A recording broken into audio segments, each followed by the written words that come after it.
to talk about self-care, more importantly, self-love.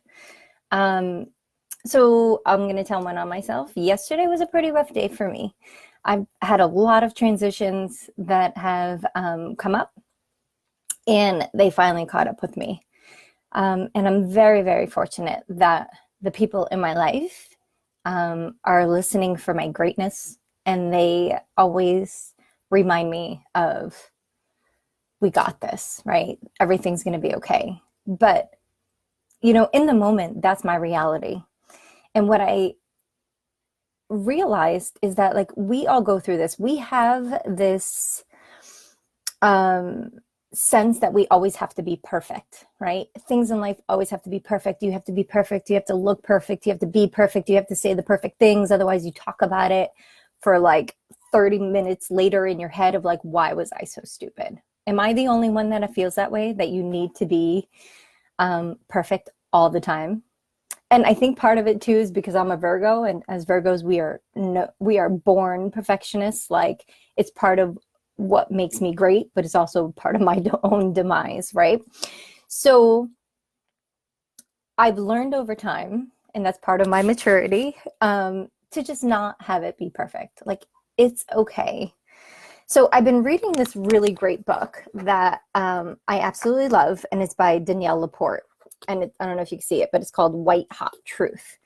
And it's one of those books of spiritual seeking. You know, I'm really into that. I believe that everything in life ebbs and flows. And the one thing that keeps coming up for me are the words, let it flow, right? Like, I'm trying so hard to, up until this point, to just make stuff happen. I mean, we've moved countless of times. So the packing, the sorting, are we keeping this? Where are we going? What are we doing? Like, we moved into an apartment here in Sarasota with minimal notice, and literally sight unseen. We hadn't seen it. We didn't see it virtually because there was a tenant here and we didn't want to bother him. And we were like, I saw pictures online and I'm like, looks good. I had a really good friend just do a drive-by to make sure that the neighborhood was as expected. But we didn't know what we were getting into until we showed up here with all of our stuff in tow, and we no longer had a lease in Nashville. We didn't have a home there. And we were just kind of like, well, here we are. Let's see what we just got ourselves into.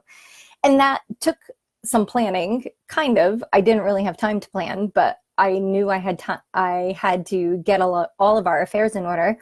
And Dan was still working crazy amount of hours. So he supported me as much as he could, but really, like, I had to get it done.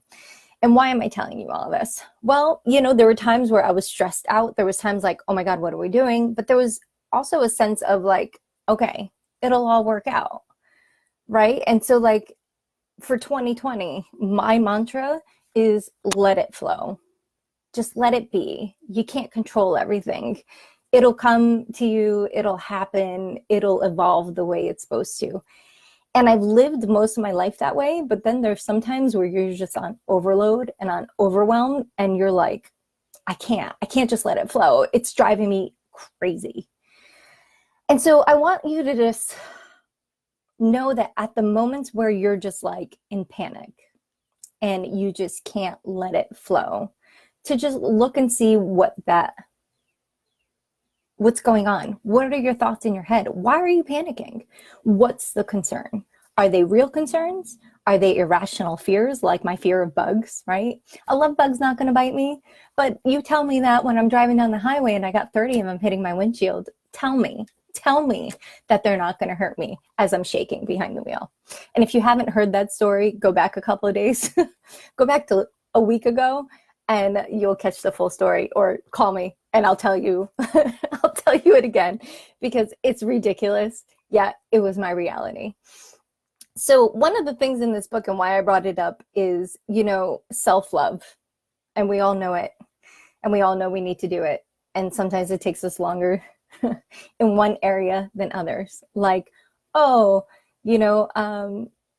my eyes are too big, my forehead, right? Do you know how much in my lifetime I have hated my forehead?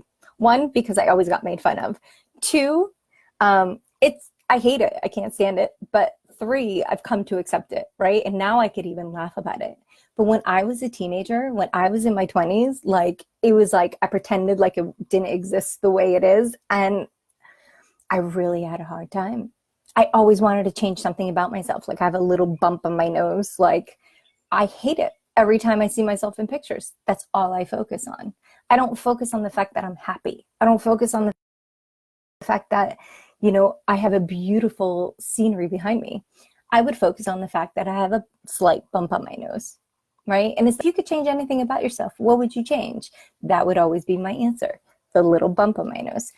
So I want to just read something to you that might make a difference for you, for when you're going and dealing with the bumps on your noses or whatever it is that you have going on in your life that is not going the way that you want it to, and you're not able to let it flow. And it reads, deep growth happens when our self-esteem is a celebration of our goodness and value, and not a fixation on what needs to be fixed. I'm going to repeat that. Deep growth happens when our self-care is a celebration of our goodness and value, and not a fixation on what needs to be fixed. So I invite you today to look at where you feel you are fixing yourself. What do you feel needs to be fixed? And what are you not celebrating? So like I said, my mantra for 2020, even though we're more than halfway through, I am taking it on full force, just like how we found this apartment and we jumped in 2 feet first, sight unseen, is let it flow. I'm just going to let it flow. We can't control what happens. We can't control how fast they open places up. We can't control people wearing masks. We can't control how we feel, what people do. We can't control any of it. All you could do is control yourself and your thoughts. And you just let it go. So if this resonates with you, if there's something that you're like, Lori, I don't believe you, or if there's anything that you'd like to share, please comment below, get a hold of me, text me, private message me. I would love to hear from you. I wish you all a really blessed day, and thanks for spending some time with me today. I truly appreciate you.